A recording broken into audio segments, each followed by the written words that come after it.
Welcome to another edition of the USF Diamond on the Hilltop podcast. I'm Brian Professor E. Davis for USF-TV audio podcast. This week we take a look back of the USF Dons baseball weekend review and preview from the week ending date February the 18th on a Friday through Tuesday, February 22nd, 2022.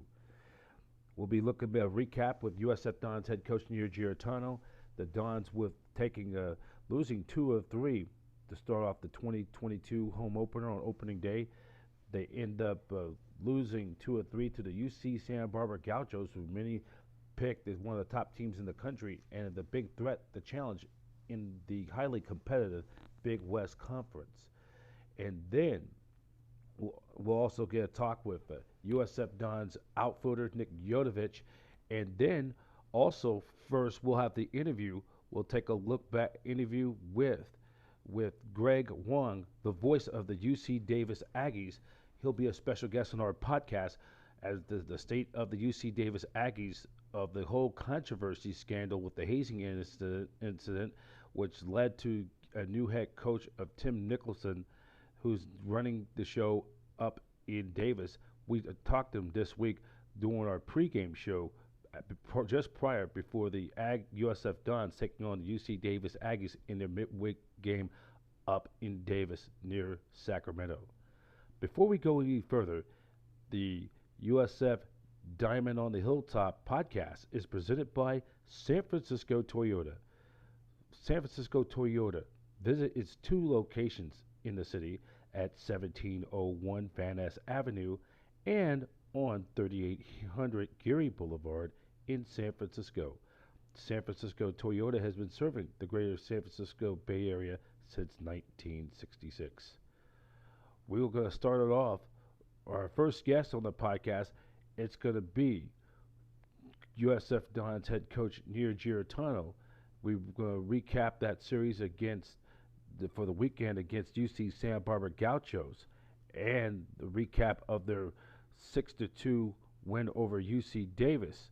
And then we'll preview the Dons' next upcoming opponent when they take on the Utah Valley for their midweek game for the weekend series coming up. You're listening to USF Diamond on the Hilltop podcast presented by San Francisco Toyota on USF-TV PLUS+AUDIO podcast.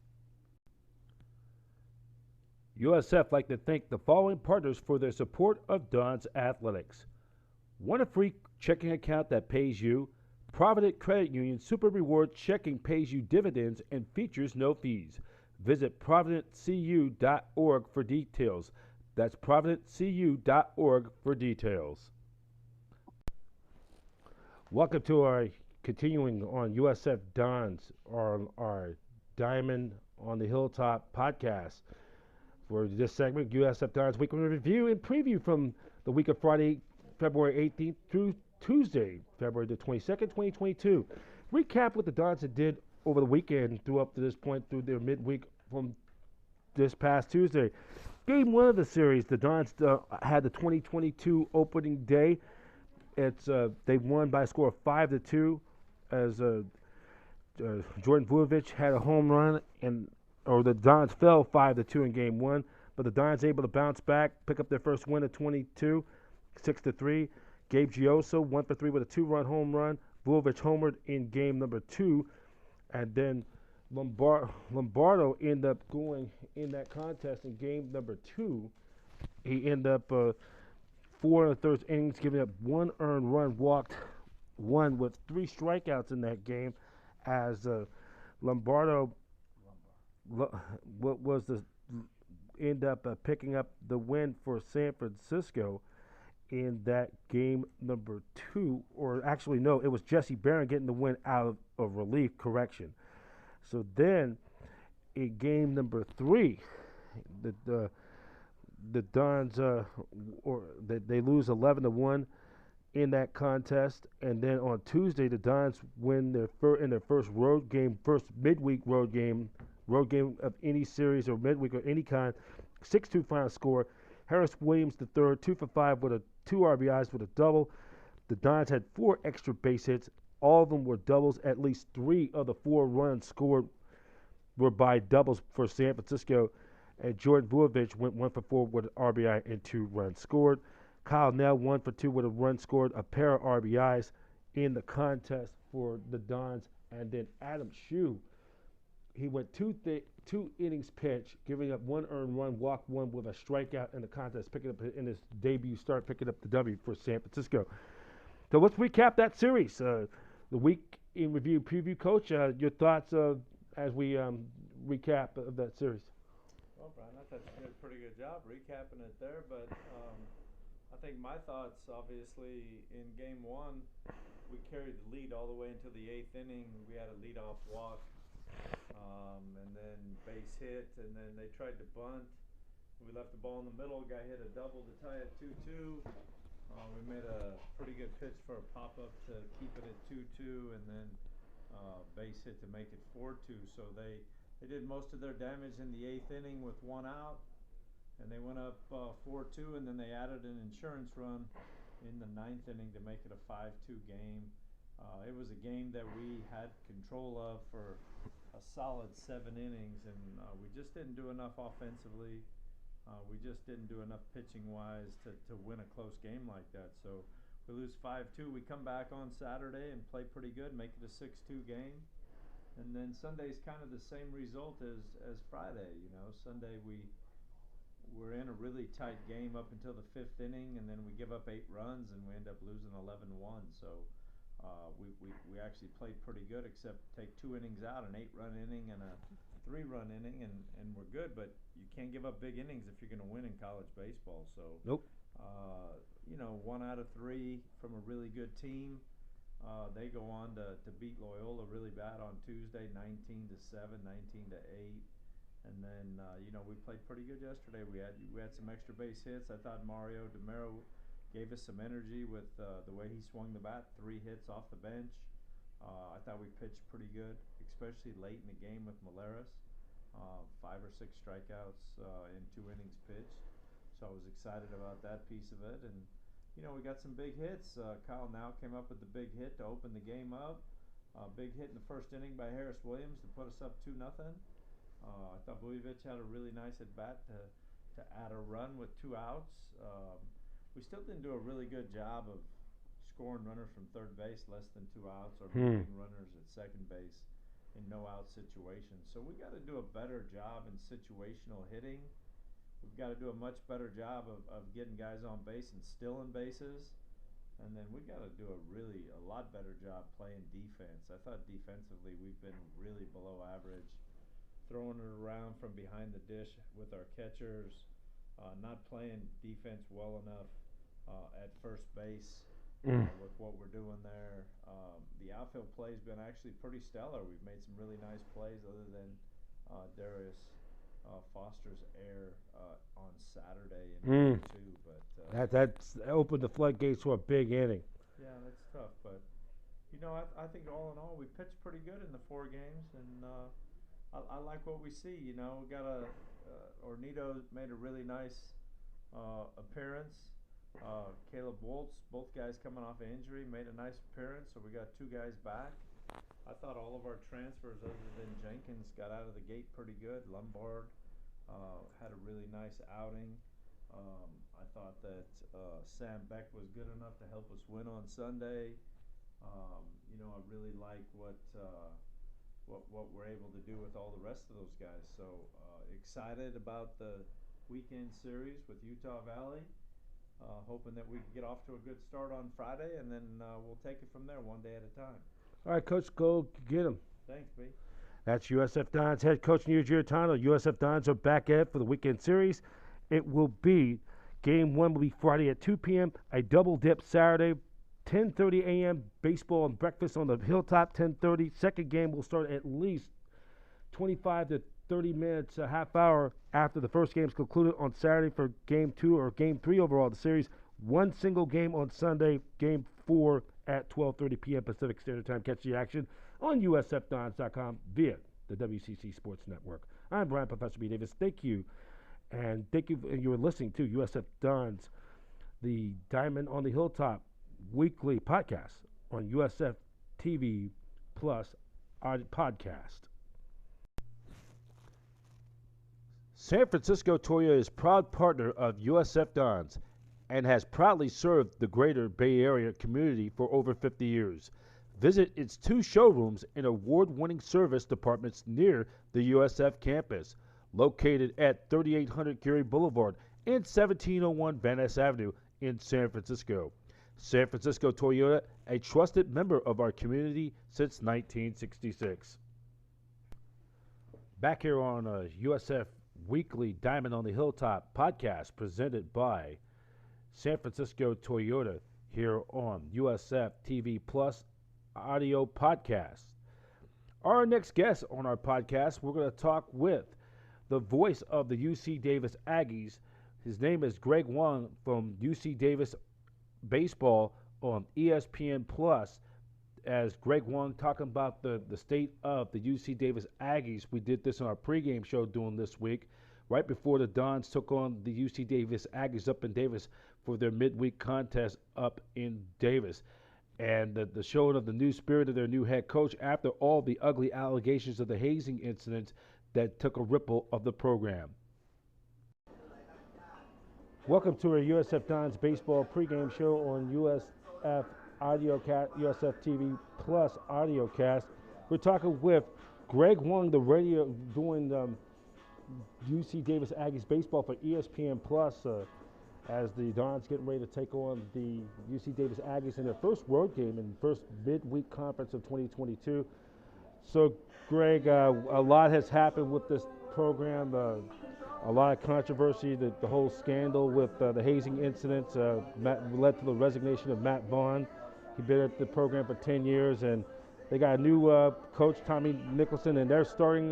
They're hitting the restart button, starting from ground zero, just like building a cake from scratch.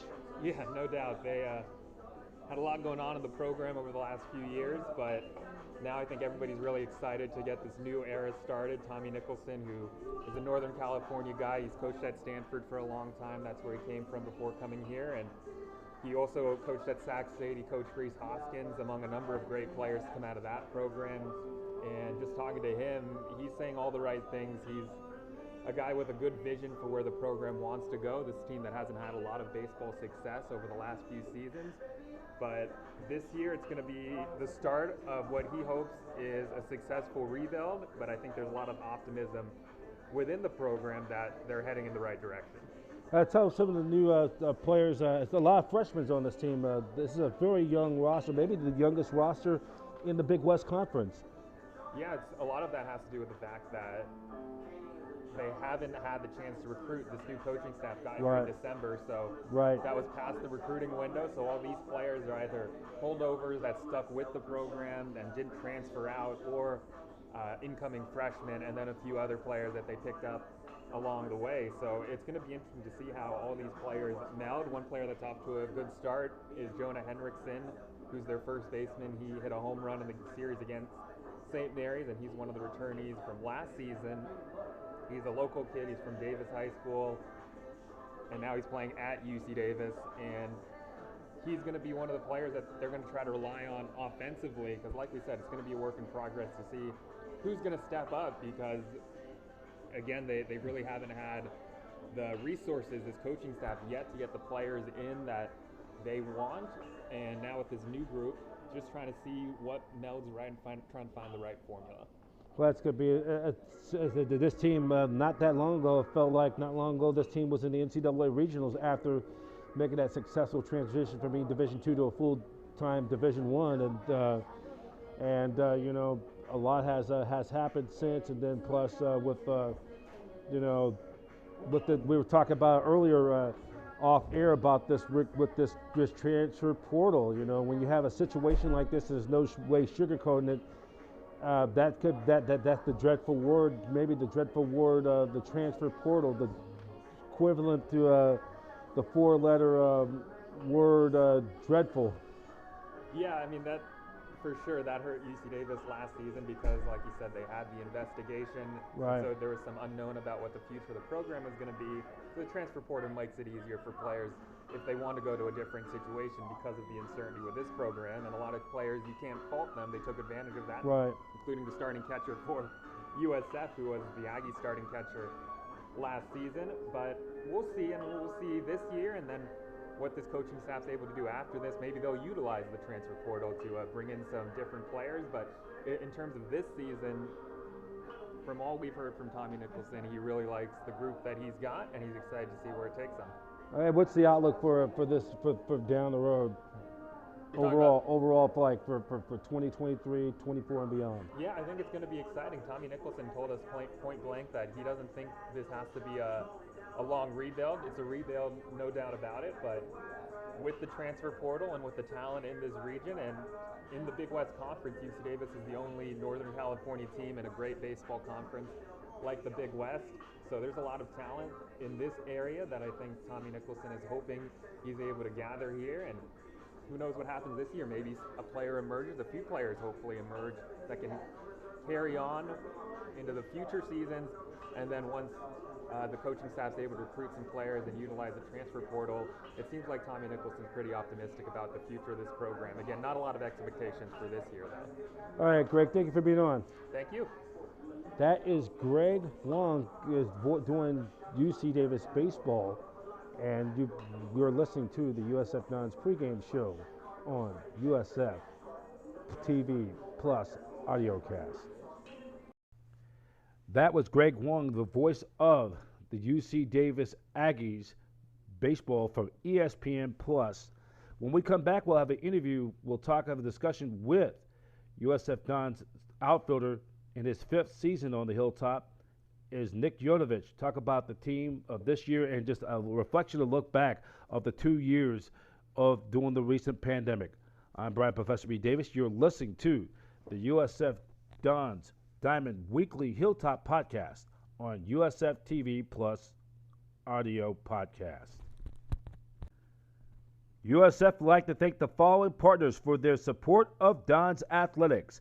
Corona Extra, the top-selling brand of imported beer in the United States, is proud to partner with USF Athletics and support the Dons championship tradition.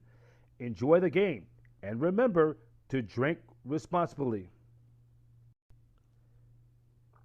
Do you have ants and mice or other pests?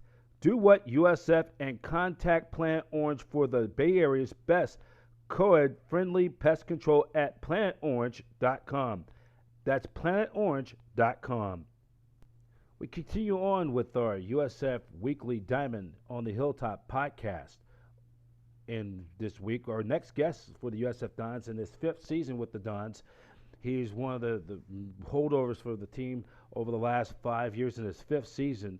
He's from over in Idaho. Our special guest today is going to be for the USF Dons, one of the co-captains, senior outfielder Nick Yovetech. And it starts right now. Welcome to our USF Dons, USF Diamond, Weekly Diamond on the Hilltop on USF-TV Plus audiocast. We're talking with the 5th-year senior from Idaho, Nick Yovetech. I mean, how you doing, man? I'm doing great, B. Pleasure to be here. Thanks for having me.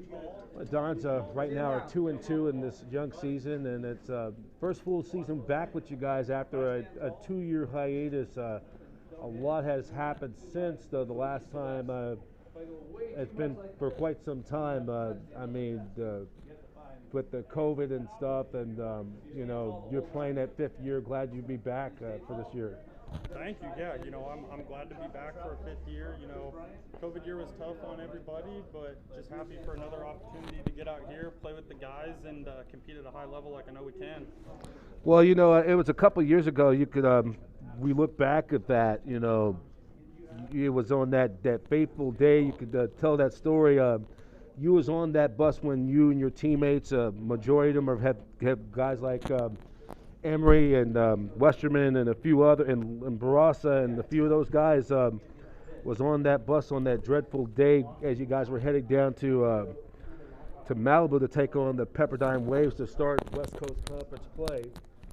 And, it did not look good at all with all the rumors floating around the teams in conference already were shutting down the season, and you was on that bus. Describe to our listeners at home or wherever they're listening to on that day on that bus.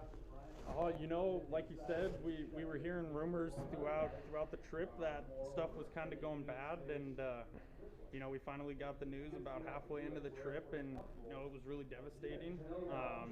It was tough to see the guys who were in their final year lose that opportunity, but at the same time, that's something I keep right in the front of my memory, and you know, I'm extra grateful to still be out here playing this game that everybody loves, and you know, I just don't take it for granted anymore and try to appreciate each day. No, you can't. It's funny in contrast because it was a quote you said in one of the articles I read online when shut down that it could be taken away, and that finality, it was just devastating from the comment, the expression for the team. I mean, it was just Auschwitz. It was like the great line by the late Jim McKay of ABC's Wide World of Sports opening agony of defeat, and this thing was, I don't know if agony or defeat was you could put in the English language, but agony and distraught of how this thing broke up this chemistry where this team was really starting to hit its stride. You take a series from Cal State Fullerton,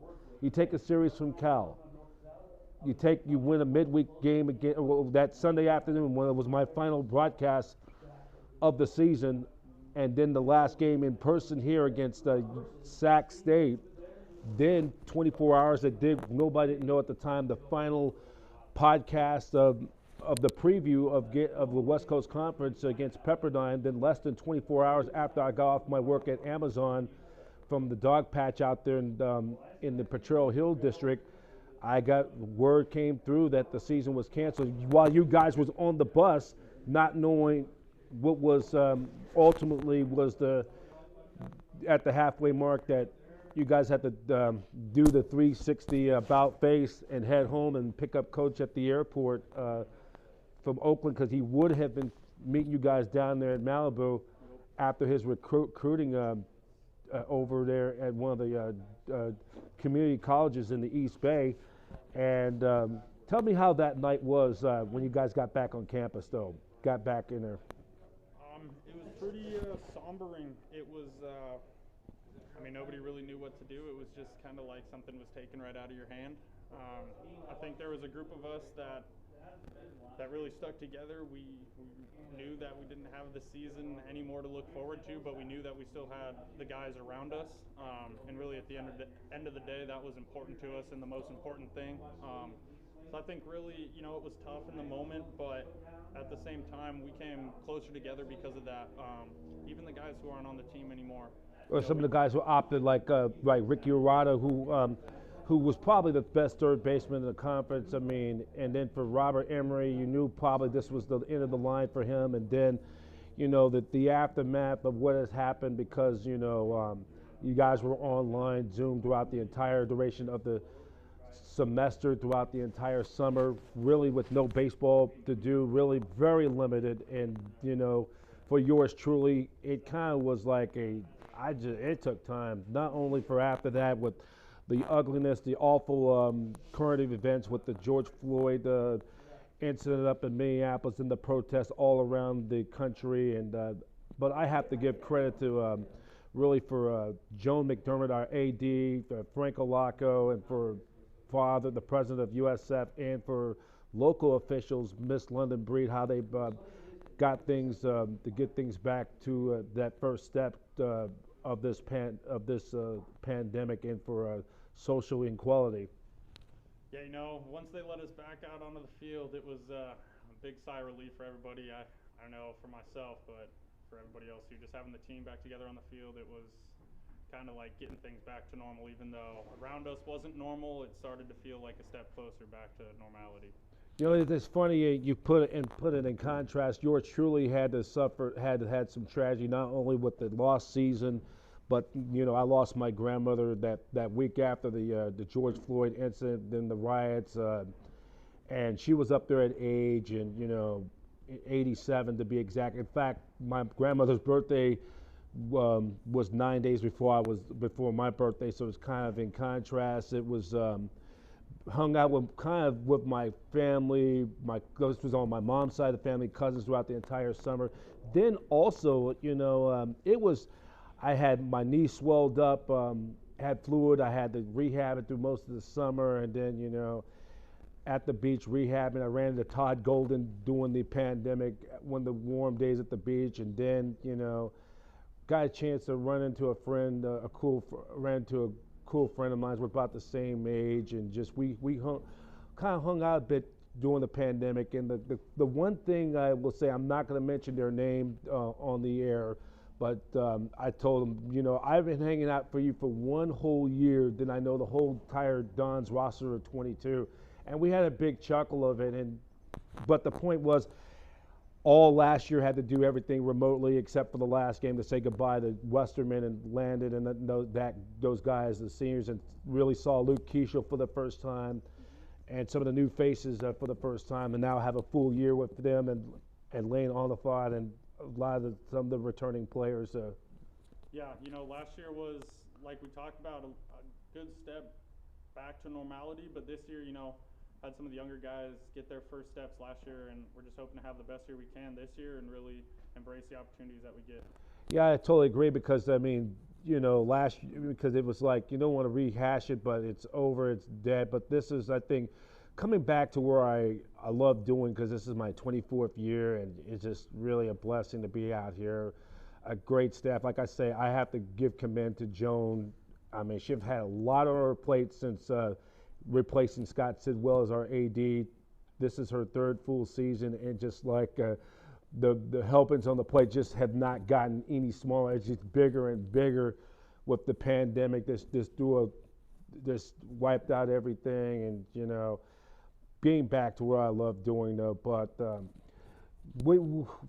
for your time here at USF, 5 years though, you were here a few years ago, and I mean, I'm optimistic this is going to be a good, successful season, and hopefully, win this conference, go up to Bear Island, and make a run to the NCAA tournament coming in early June. Absolutely, that's a goal we have too, and we look forward to taking it one game at a time and getting better as we go, and hopefully playing the best baseball at the end of the year. All right, Nick. Hey, good luck on the season, and we'll see you down the road. Thank you for coming on the podcast. Thanks for having me, B. That's Nick Yovetech, the center fielder, outfielder. This is USF Dons weekly Diamond on the Hilltop podcast. Brian Professor B. Davis for USF-TV +AUDIO podcast. Gear up at the new USF Dons online store and represent the Dons like never before. The new store features thousands of Dons products, gear, and accessories. Gear up today at usfdons.com/shop. That's usfdons.com/shop. That's going to do it for this edition of USF Diamond on the Hilltop weekly podcast on USF-TV +AUDIOcast presented by San Francisco Toyota. Programming reminders coming up for upcoming events for the USF. It's going to be a busy week and through the weekend as a lot's going on also on the Hilltop. The USF men's basketball team will be coming back coming up on Thursday night. They'll take on the number 1 ranked team in the country, Gonzaga Bulldogs. That will be a 6 p.m. tip-off at the Sobrato Center, and that game will be at the War Memorial Gym, Sobrato Center. That's going to be on 6 p.m. tip-off time. Game will be on ESPN 2 and KNBR 1050, the home of USF Dons men's basketball, as George Devine and Jim Brovelli with the play-by-play in action. And just a kind of a FYI, we just have recently got word that the USF Dons game versus Gonzaga for Thursday night has been officially sold out. So if you most likely, the best case scenario, you can catch the game on ESPN2 or on the Dons flagship station, KNBR 1050 a.m. Thursday night tip-off time at 6 p.m. Pat Olson and Jim Brovelli with the call on KNBR 1050. Then the Dons men's hoops will wrap it up Saturday afternoon at 2 p.m. They'll travel down Southern California to the Jenny Craig Pavilion in San Diego to take on the San Diego Toreros in their final regular season West Coast Conference finale as the Dons will really have to win out to try to see if they can get their positioning for a spot in the West Coast Conference Tournament. That will be on NBC Sports Bay Area and on KMBR 1050 AM. Pat Olson and Jim Bravelli with the call Saturday afternoon in San Diego. And then for the women's hoops, they will have 2 games left. Thursday night, they'll be in Los Angeles to take on the Loyola Marymount Lions. That's a 7 p.m. tip-off, that game. And then they'll return to the Hilltop Saturday afternoon to take on the St. Mary's Gales for their home regular season finale. That will be at 2 p.m. this Saturday afternoon. That will be on USFDons.com. George Devine with the play-by-play in action live on for the women's. And then the West Coast Conference Tournament will be coming up. That will be for both the men's and women. That will be next Thursday, 1 week from this coming Thursday, from March the 3rd through March 8th, 2022 at the Orleans Arena in Las Vegas. The 2 survivors, the winners of both the men's and women's tournament, will get the automatic bid to the NCAA tournament. We already know that Gonzaga for the men's will be going to the tournament, but they're trying to play for a positioning to get one of the top seeds in the regional bracket. And as for USF Dons baseball, they'll be back at it. They'll take on this weekend the Utah Valley. This weekend, they will. Game 1 will be Friday afternoon at 2 p.m. Game 2 will be a doubleheader on Saturday. It's going to be baseball breakfast Saturday or brunch Saturday morning, 10:30 a.m. Pacific Standard Time. That will be the doubleheader, and that will be that's going to be and then Game 3, the second game of the doubleheader, game number 3, and Game 2 of that twin bill will be at least. To be determined at least no more than at least 25 to 30 minutes after the first game of that twin bill is completed. Then the Dons will wrap it up Sunday afternoon. It will be at 12:30, not 1 p.m., 12:30 p.m. Pacific Standard Time will be the first pitch. That will be on USFDons.com via the WCC Sports Network. And then our next audio radio game for Dons baseball for our midweek game, that will be coming up next Tuesday. That will be on March 1st. The USF Dons taking on the San Jose State Spartans they will be taking them on for the Mountain West Conference midweek.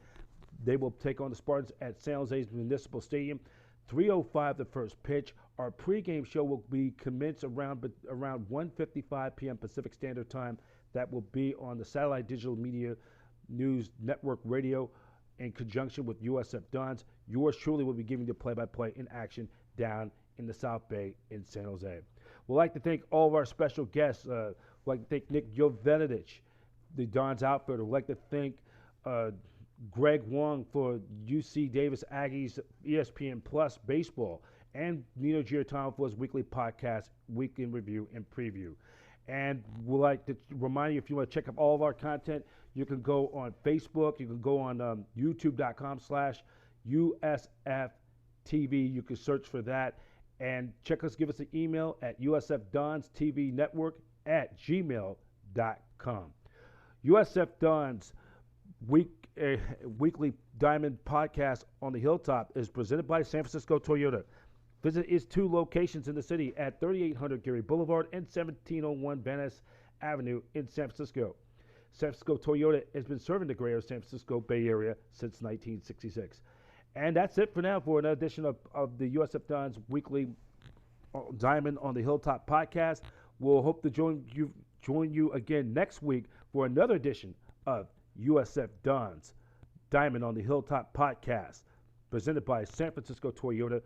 I'm Brian Professor B. Davis. Thank you for listening, and enjoy your time, and go Dons.